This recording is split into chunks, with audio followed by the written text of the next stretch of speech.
Ito, pagkalakas ng ulan, paano ba ako nito makakalis ng bahay?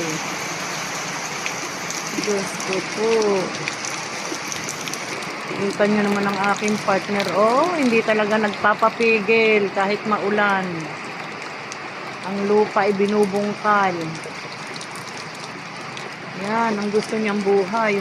Yung bungkal siya ng bungkal ng lupa.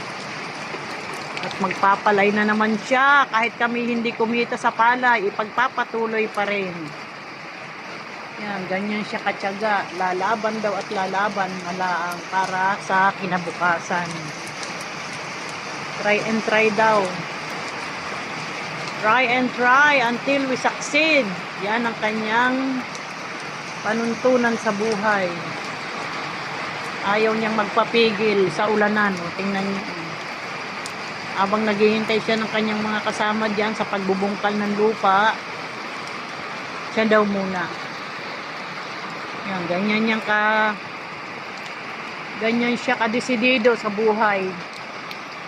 Diyos ko po, Lord, patilain nyo na po ang ulan at kaming maglola ay mamamalingke. Wala kaming ulam at bigas din eh. Lord, tulungan at gabayan nyo kami, Ama. Salamat po.